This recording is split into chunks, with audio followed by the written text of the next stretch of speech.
System के रुपया बोला कितना लेबूगा और किसटा के महल है सुपर बाड़ू 200 रुपया में चुम्मा देबूगा और किसटा के महल सुपर बाड़ू 200 रुपया में चुम्मा देबूगा सब बुझता जी और किसटा के महल है सुपर बाड़ू मिक्स रेडमी देख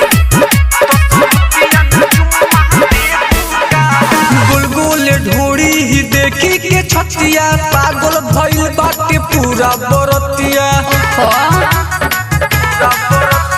चटल डरे से पहनले बारू हो टाइट बुढ़ावा जवान में करइबू का फाइट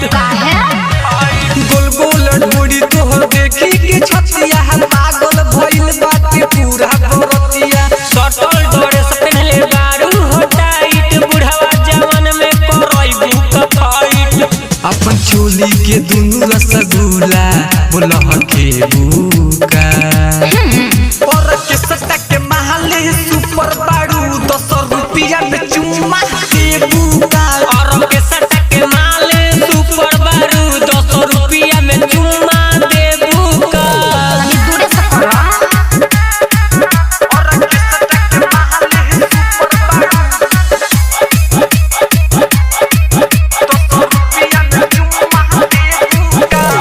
टुकु टुकु ताकतानी बानी हो खारा मन हमर बात चलो रौटी की यार मुलाकात कहाँ करे के बा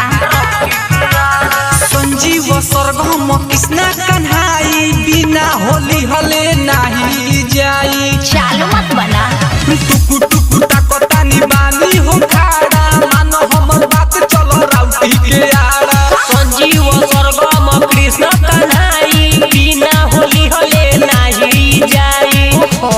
रजनी सजे के समाजा बोलले बुका अरे पगला मोर और किसटा के महल है सुपर बाड़ू 200 रुपया में चुम्मा देबूका और किसटा के माल सुपर बारू 200 रुपया में चुम्मा देबूका तो कंट्रोल करके रखा।